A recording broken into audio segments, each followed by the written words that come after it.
morning, good afternoon, and good evening.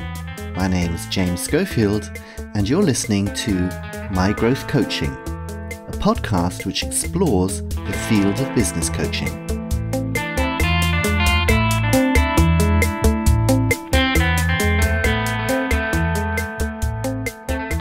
In each episode of this series, I'm talking to expert coaches from inside and outside of the international technology company Siemens about the business coaching issues they encounter with their coaching clients and how they work together to find practical solutions, helping each client become the best version of themselves. My guests will share interesting case studies about the challenges people face in their business life and how they deal with them.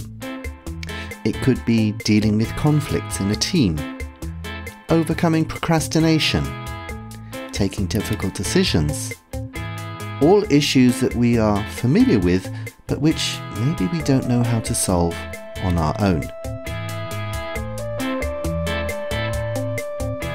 So join us and make sure you listen to the very end, because that's where I'll give a short summary of the recommendations from each episode that might help you manage your life just a little bit better. Today, I'm looking at a topic that affects millions of workers around the world: workplace stress. Around 18% of European workers report experiencing stress at work every single day. And in the US, 83% of workers say that they suffer from work-related stress at some point over the year. Stress impacts our mental health and also our physical well-being and overall productivity.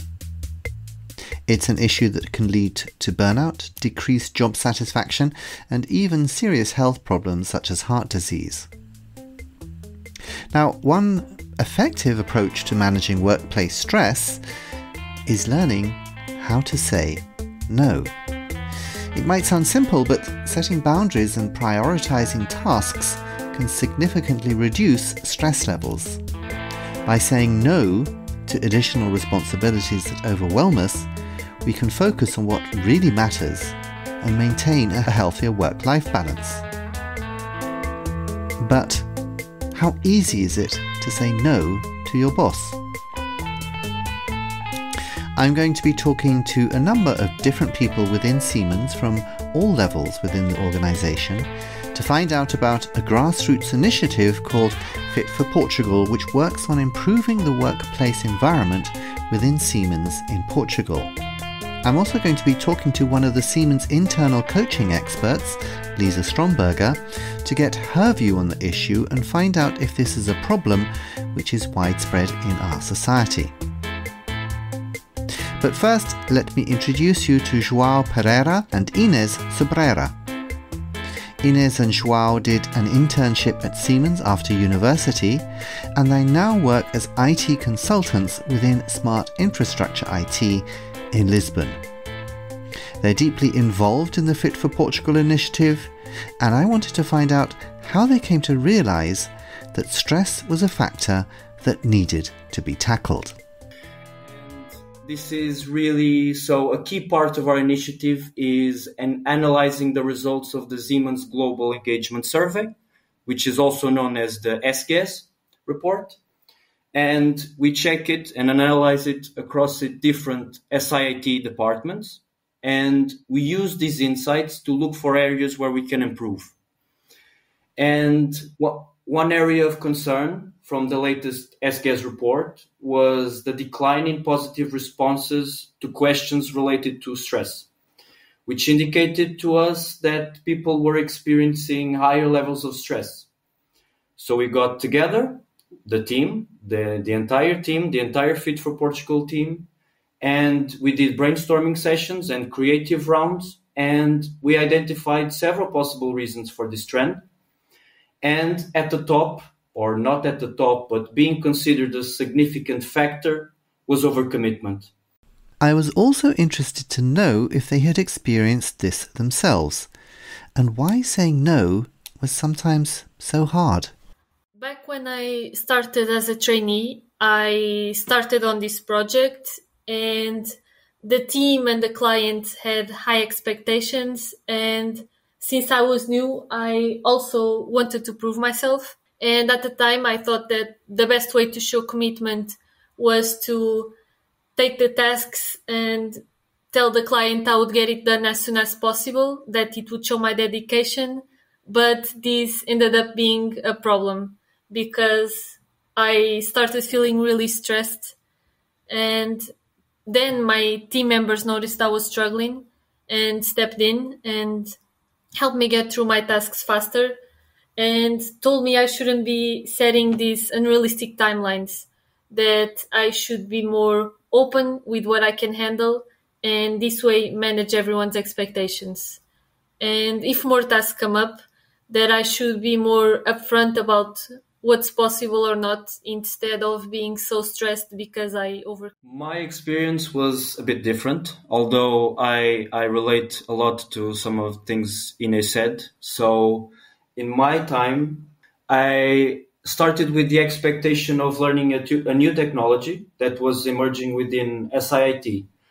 And at the time, we didn't have the internal knowledge of that technology. So my team hired 2 external consultants to work on a proof of concept. For about 2 months, my job was learning and assisting them in whichever way they needed. And by the end of the second month, so we are talking here about September, end of the fiscal year, we knew that the POC was not going to be completed in the planned time frame. So they were going to leave it midway through.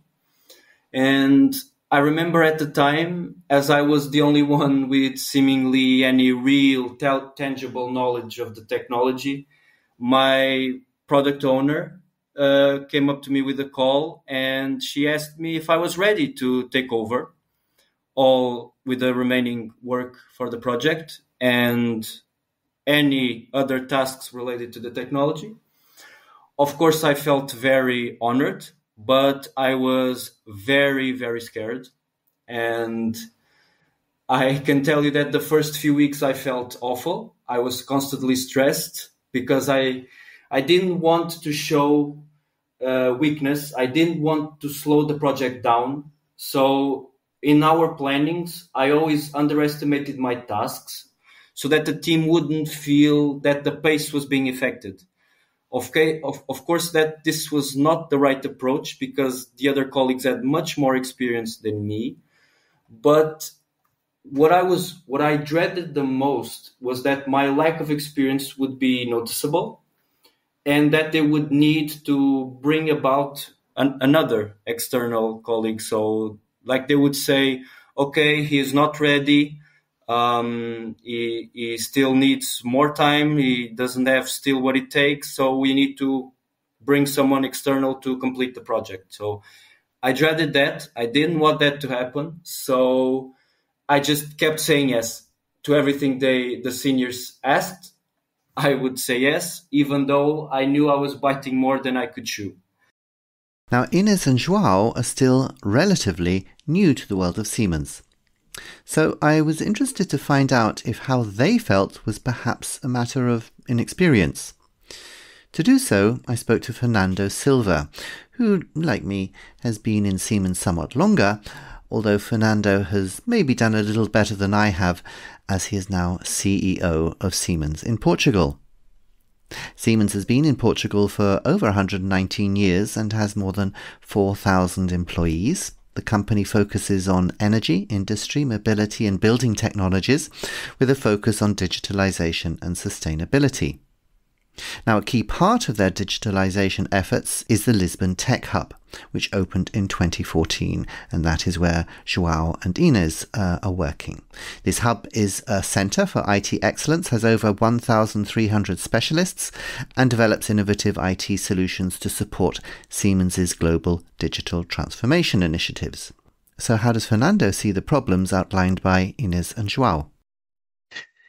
Fernando, you've heard what Ines and Joao have told us.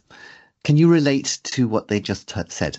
Yes, James. I would say that absolutely I could relate what they said because we see it and we feel it on a daily basis, both because sometimes we have, as a company, we have quite tough objectives. So we really push ourselves. It's a fact, and we have to manage it. But also because we feel that we have very dedicated people that want to show and to participate and to generate impact in the company, in our customers, in the society. So they tend to try to do things sometimes and to say yes and to go a little bit extra mile, which is by itself, it's not a bad thing. But if it's really being taken to a level which affects mental health and which affects even the teamwork, because at the end, if one part of the team is not well, the complete team is not well, then we need to take care. So it's something that we have to be very attentive, very cautious, and analyzing every day to try to support the team and find the best ways to mitigate this kind of situation.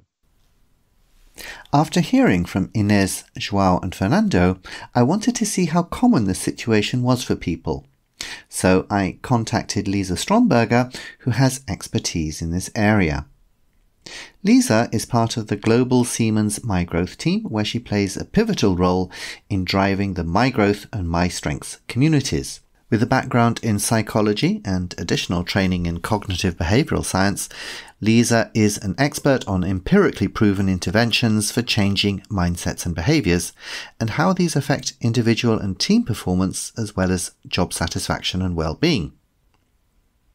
She actively contributes as a coach to both the MyGrowth Coaching and Grow to Glow initiatives, helping individuals unlock their potential and achieve personal growth. Lisa, you've heard different people's experiences regarding this topic. Do you think this is a common phenomenon? Definitely, struggling to say no is very common, and many people face that issue.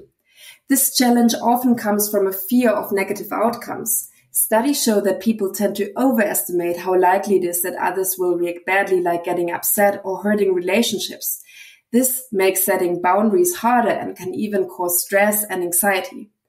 There was, for example, one study that 81% of Germans struggle to say no, while women find it even harder than men. The main reasons are usually feelings of guilt, fear, and a strong desire to please others. I think in an international company like Siemens, it's also interesting to consider cultural influences on if and how to say no.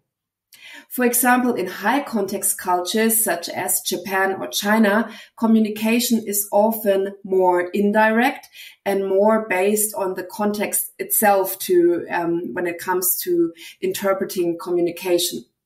So instead of saying a direct no, you would rather make a hint or an alternative suggestion, or maybe even expressing your no non-verbally. And in low-context cultures such as the US or Germany, direct communication is much more common, and a no is also more likely to be accepted. On top of that, there are also societal norms that often are a hurdle for us when it comes to saying no. There are norms that teach us that saying no is impolite or even inconsiderate, which can make it even more challenging to decline. So I think saying no is really a common struggle for a lot of people. Mm-hmm. I mean, there are advantages to saying yes to everything. I mean, for example, there was a very funny Jim Carrey film called Yes Man, where the character only develops because he is forced to start saying yes to everything. But in real life, what do you think are the problems in doing this? Well, I definitely think that saying yes to everything has a lot of disadvantages too. And first of all, it definitely makes sense to evaluate the consequences of both saying yes and no before you actually take a decision. When you agree to take on a task or project and you say yes, You are indirectly saying no to something else, which might be equally or even more important. And these hidden costs can affect your personal time or other work commitments or even your overall well-being. So it's important to also keep it in mind when saying yes. And that's also why it can be very helpful to take enough time to reflect the outcomes and fears associated with saying no. Often we are driven by the fear of rejection. For example, we worry about not getting promoted or losing our colleagues' favor. It's important to really realistically assessing the consequences and then taking a balanced and conscious decision if to say yes or no. Sometimes it might be really wise to say yes, because the pros outweigh the cons, like maybe in the movie that you just mentioned. But in other situations, it's essential to set boundaries, because if you always say yes, it might be also harmful for your self-confidence and your self-esteem. So being able to say no can also boost your self-confidence, and it can also positively impact how others perceive you, showing that you are assertive and have integrity. Additionally, setting boundaries also helps preventing burnout, maintaining healthy relationships, and a personal well-being. Being able to say no also ensures that you can deliver high quality of work for the tasks that you committed to. And it fosters your ability to set priorities. And finally, it encourages a culture of psychological safety where also others feel comfortable in saying no. So I think there are also a lot of advantages in saying no too. Ines and Joao had some additional questions for Fernando, so I turned over the interview role to them, and they dug deeper into the question of how to deal with such situations. What did they find out?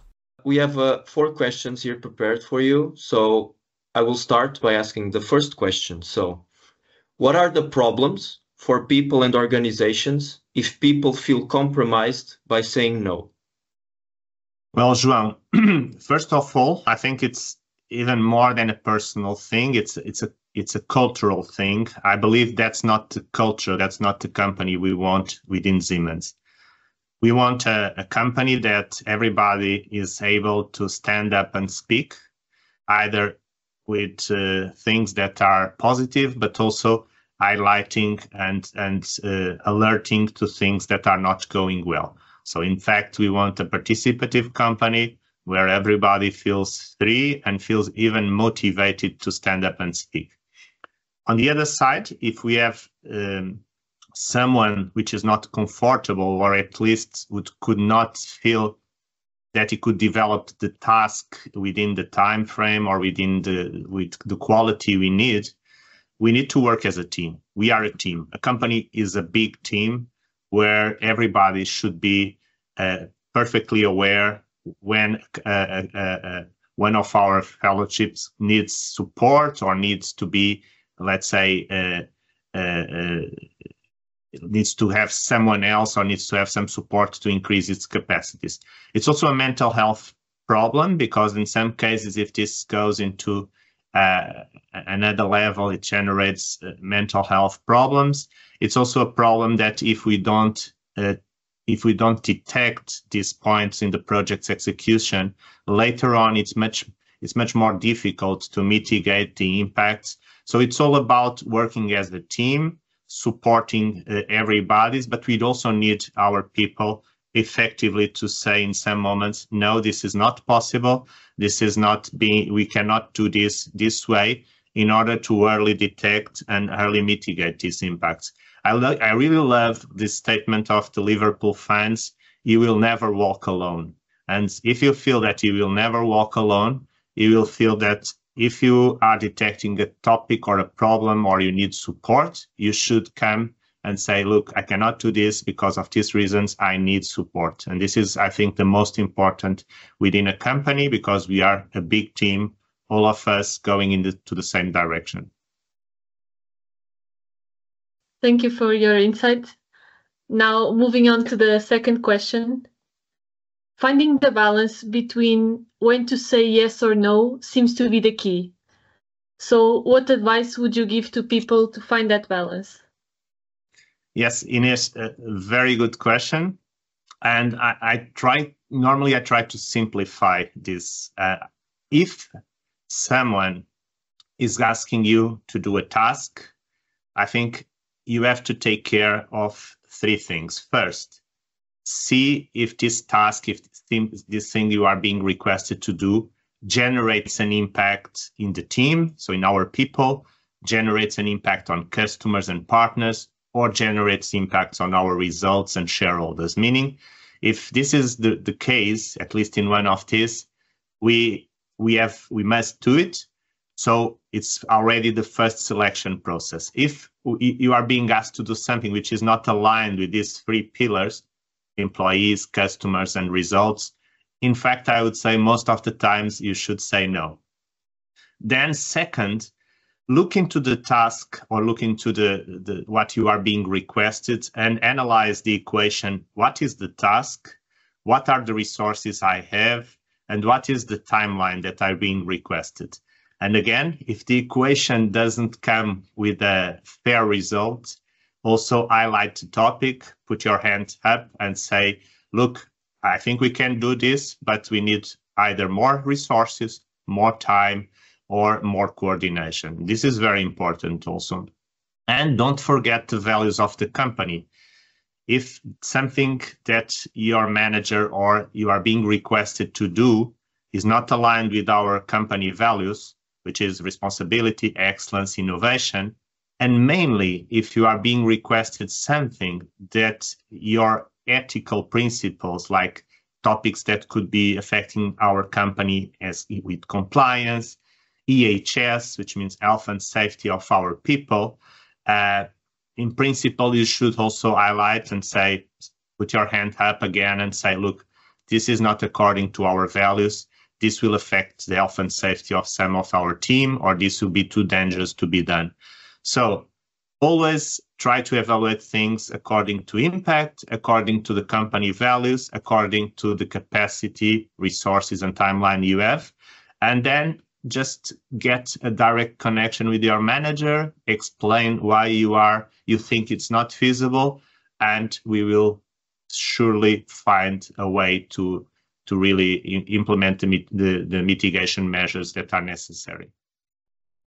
So now I want to ask you a bit of the reverse side of the coin. So have you ever had to say no when you actually wanted very much to say yes?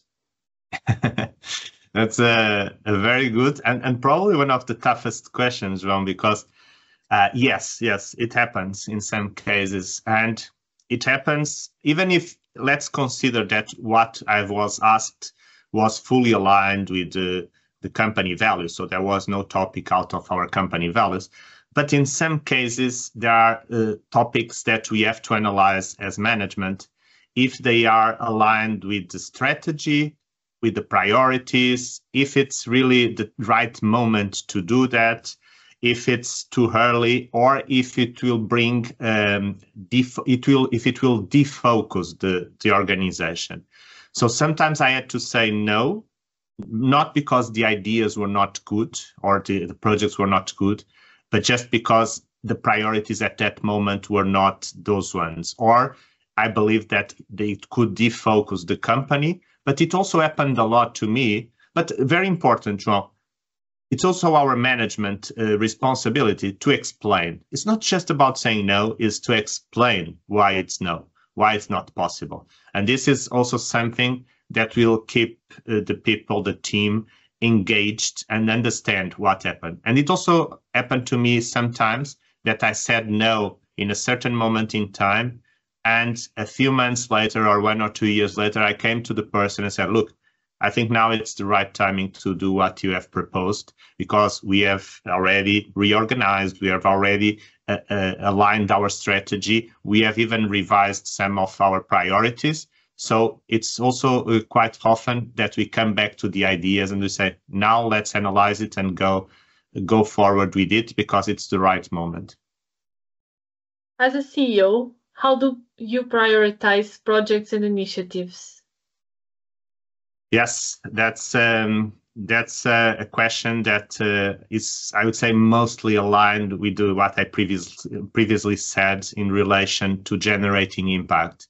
You know that Roland has been very assertive. Our CEO has been very assertive on that. We need to generate impact and generate impact on our people, generate impact on the society, generate impact also on getting even better results as a company, not because we just want to have better results, because we use these better results to reinvest in new areas, in new technology fields. So normally what we do is I try to analyze if the projects, if the ideas are having a positive impact on my team. So that's why I try to dedicate an important part of my time to be with the team, to listen, to explain. Second thing is I'm really customer focused, because at the end, our customers and partners are a key element of our strategy. So if I see that we will also generate impact on a customer, on a market that we want to develop, that's also a big positive point for the analysis. And finally, it has to be sustainable, meaning it has to be profitable in a way that it generates a growth, but a sustainable growth, so that we could reinvest what we are generating in new ideas and new technologies. And also as a CEO, it's my responsibility to take care of the company values. And so topics like compliance, we are a company that acts according to the highest ethical standards. So that's also very important in the evaluation. Also, I always say, and I even go on visiting projects to see if in terms of health and safety, if the security conditions are good enough. In some cases, I even instructed the team to stop projects because the conditions were not the right ones. So let's put it very shortly. Impact, generating impact on people, customer, society, and second, alignment with the corporate values, compliance, health and safety, taking care of our people. These are normally the criteria that you use to prioritize or even say no, also again, to some projects that we receive. So thank you very much for your answers. We really appreciate it. I tried to transmit, I hope I could do it, that we really have to think about that. Saying no is not only black and white, it's really to have a participative company to help, to request for help. So I hope I managed to answer the questions, and my main topics were addressed, I think, during the answers to these questions.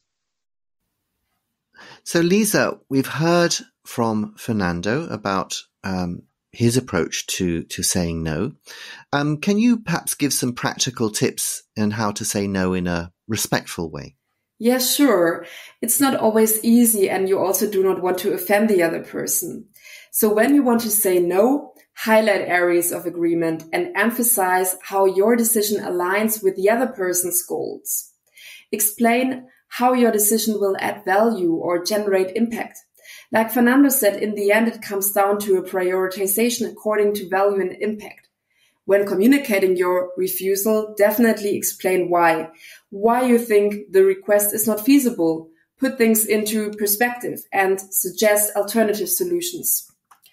There are some people who find themselves automatically saying yes when they actually really mean no. One recommendation for people that I have just mentioned could be to pause for a moment. So take some time to check your capacities first before you make a commitment.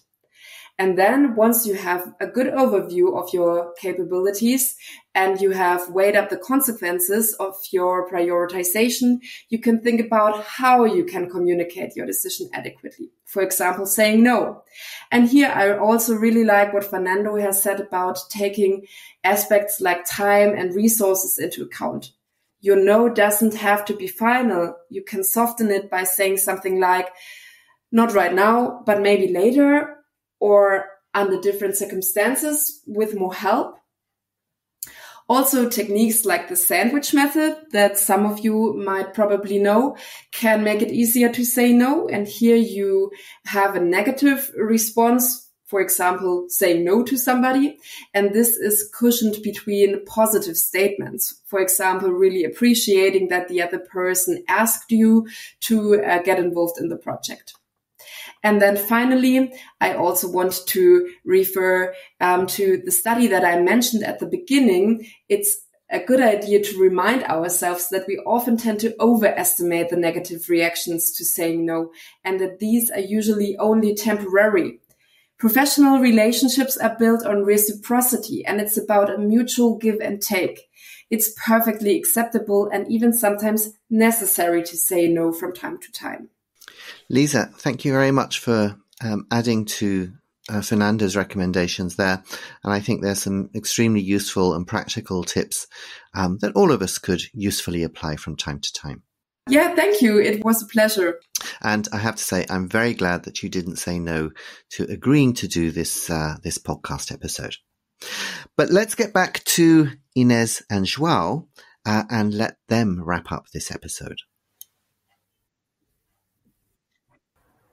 So what do you take away from your discussion with Fernando? So one key point is that saying no isn't just a personal challenge, but a part of creating a healthy work environment.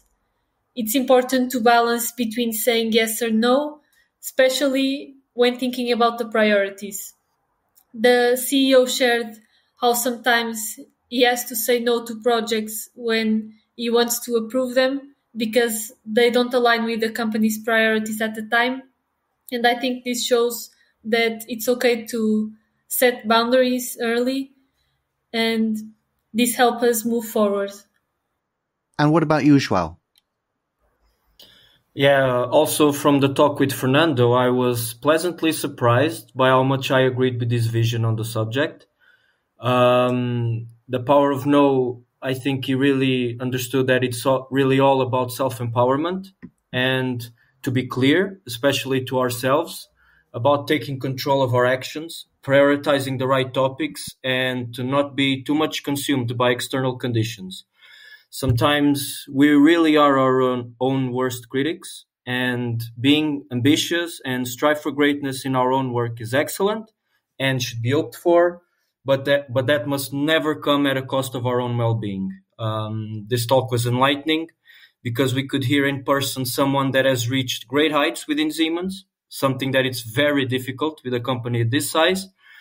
And we could see that he was always committed to fulfilling his responsibilities, but he never lost that sense of balance and of saying no when the situation demanded.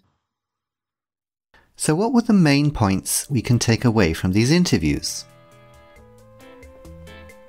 If you have difficulty saying no, you're not alone. Common reasons are a desire to be seen as a team player and feeling that it will be seen as rude or unhelpful. It's important to realize that actually this belief is largely self-created. Research shows that in fact your partner will be far less offended or annoyed than you imagine. It is important to remember that when you say yes to something, you are also saying no to something else, because your time will now be taken. And if you try to say yes to everything, you run the risk of damaging your own physical and mental health, leading to possible burnout, which will ultimately damage not only you, but also the team that you are trying to satisfy. So in practical terms, what should you do? As Fernando points out, it's not a black and white issue. You need to consider the consequences for yes or no in each case. A reflex no to everything doesn't make sense. It is important to always ask yourself, is what I am doing going to have a positive impact and help Siemens generate sustainable growth for employees, customers, and results? Next, look for support within the team. If you need help, you need to make this clear, whether it is time, resources, or coordination. And remember, sometimes it can be no today, and a no can turn into a yes when circumstances change. It is always possible to revisit the decision. Lisa suggested that when you need to say no, highlight areas of agreement and how these align with the other person's goals. And always explain why no is the best response in this situation and suggest alternative solutions. And finally, before saying yes, pause and reflect. What are the consequences? So that wraps up everything for this episode of MyGrowth Coaching. I hope you enjoyed it. I hope you felt that you could take something away from it. And remember, please share this with friends, colleagues. Remember, sharing is caring. MyGrowth Coaching will be back in the very near future with more interesting and exciting stories from the field of business coaching. I hope you'll join us. Until then, take care and goodbye.